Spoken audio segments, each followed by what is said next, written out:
laki-laki. Nih, San. Anak laki-laki nih. Nama ente apa sih namanya? Isan ya? Iya. Pakai hitam payung enggak? Iya. Esan. Hitam payung. Iya, Dedi. Seneng ya. Nah, jadi kisahnya ini namanya juga nggak punya tangan, nggak punya kaki, akhirnya Allah kasih anak laki-laki, anak kandungnya yang masih muda, kayak Ihsan modelnya. Tapi gantangan dia sih. Ini anak setiap hari merawat orang tuanya, ngasih makan di tengah padang pasir, nggak ada rumah, nggak ada apapun, padang pasir. Kalian bayangin padang pasir ini seperti apa? Paginya panas, malamnya dingin, nggak ada mall, nggak ada apapun, nggak ada busway, nggak ada pokoknya. Ya, bagi PPSU, nggak ada. Ada pasir PPSU. Ini masya Allah dia mau nyarok apaan? Pagi malam ngasih makan. Di tengah tahun ada seorang musafir. Musafir datang kepada dirinya, melihat ada sebuah gubuk di tengah padang pasir yang dia masuki. Ternyata ada satu kakek-kakek nggak punya tangan, nggak punya kaki. Musafir ini bingung, ya Rob, siapa ini ya Rob? Masya Allah, siapa ini? Siapa ini ya Rob? Akhirnya nanya. Dia bilang, saya adalah seorang badui. Namanya disamarkan sama beliau, nggak dikasih tahu. Lalu tanya musafir, wahai bapak fulan, engkau ini hidup dari mana? Aku hidup dari anakku yang ngasih makan kepada diriku. Tapi ini anakku udah 2 hari nggak datang. Nggak datang. Ternyata si orang musafir ini di tengah perjalanan tadi menuju si gubuk itu melihat satu anak manusia laki-laki sedang dimakan oleh harimau.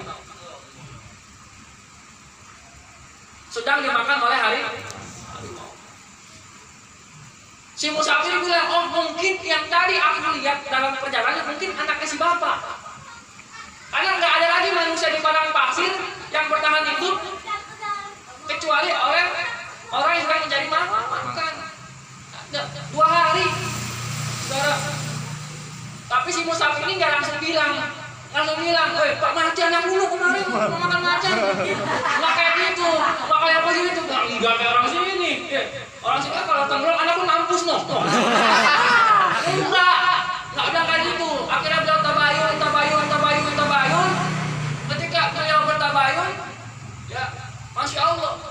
Ketika beliau bertabayun, tanyalah, emang ciri-ciri anaknya kayak gimana bapak? Terus tahu, oh modelnya begini, kupingnya caplang, orangnya putih sih, Ihsan tuh mah. Oh modelnya kayak begini, nah ini si musafir bilang, astagfirullahaladzim ya Allah, ini anak yang tadi aku lihat, ini anak si bapak yang sedang dimakan oleh harimau. Dibilangilah, wahai fulan, wahai bapak, ketahuilah yang aku lihat tadi di tengah perjalanan mungkin adalah wujud rupa anakmu yang dimakan oleh harimau. Apakah si bapaknya langsung bilang astagfirullahaladzim ya Rob? Enggak. Nih orang soleh begini, kalau orang soleh dengan anak yang mati enggak langsung bilang Allah, enggak, baik mah. Kayak dia bilang aja Allah.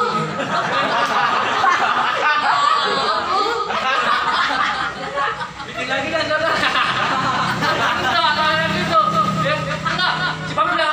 Alhamdulillah.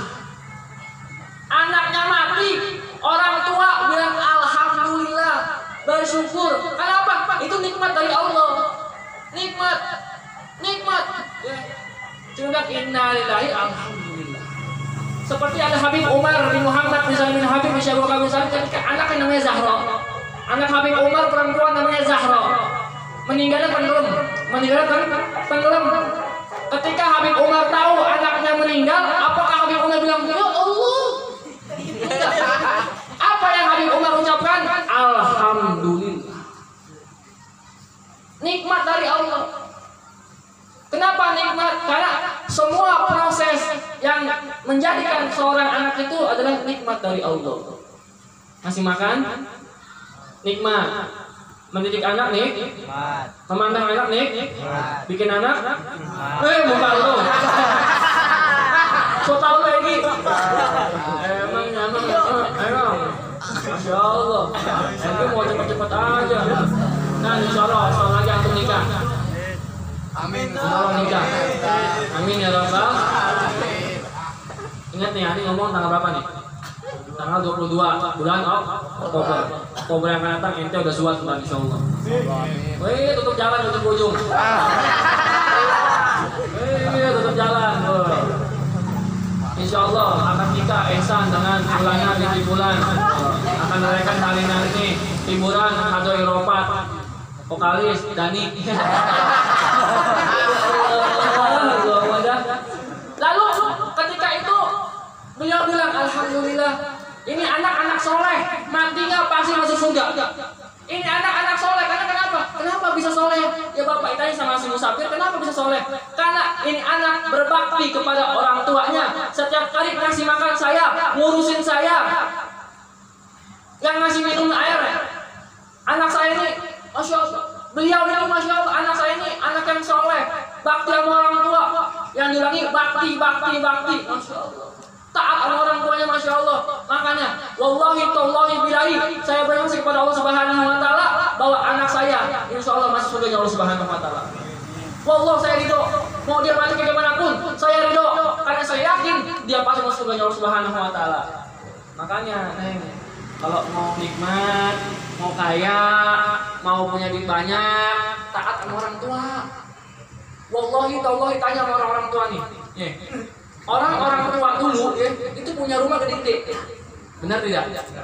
Rumahnya luas, tanahnya di mana-mana. Masya Allah. Kenapa? Karena kuncinya satu, taat sama orang tua, patuh sama orang tua. Masya Allah. Tapi sekarang coba lihat sekarang, sekolah putus, rumah nggak punyaan, kontrak juga triple S. SSS. Selonjor susah, selonjoran susah, sempit sekali. Coba orang dulu kenapa taat sama orang tua? Ternyata ketika lagi asik-asik ngobrol, musafir dengan si kakek itu bilang, hari ini pun saya akan ikut sama anak saya, karena saya hari ini pun akan bersaksi kepada Allah Subhanahu wa taala. Akhirnya si bapak ini bilang, asyhadu alla ilaha illallah wa asyhadu anna muhammadar rasulullah. Meninggal kakek musafir, ya Allah, pakai meninggal lagi si bapak ini. Pakai meninggal. Bingung, mau dikubur gimana, mau dikapanin gimana. Udah nggak ada orang di kemana-mana. Akhirnya ini musafir keliling nyari orang buat nolongin nih, tolong bantuin kuburin, kapanin, mandiin, bantuin coba. Akhirnya keliling ketemu sama orang, 4 orang sedang naik kuda. Kudanya gede-gede, masya Allah, keker-keker kudanya, gagah-gagah, pakaiannya pun keren-keren.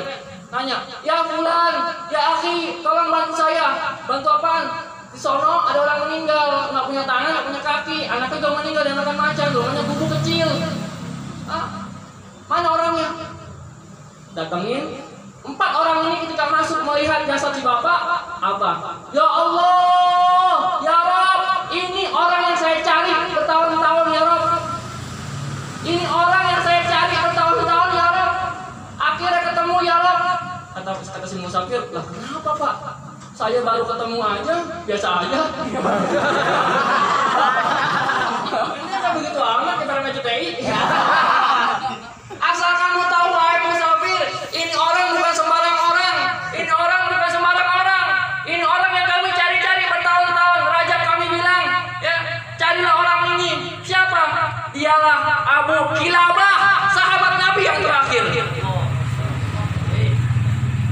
Sahabat Nabi yang terakhir ini Abu Kilabah.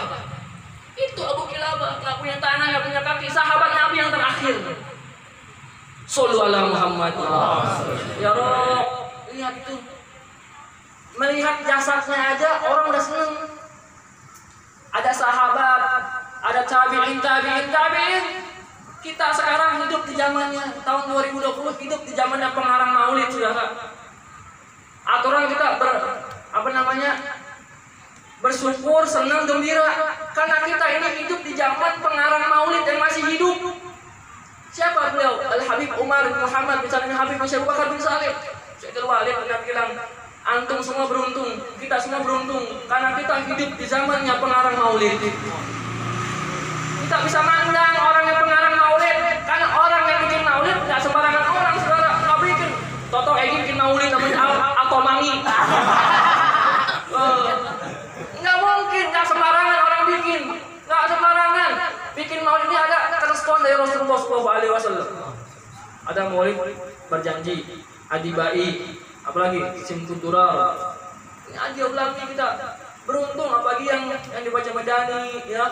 Maulid aja ulami penarik Rasulullah SAW. Amin ya Rabbal.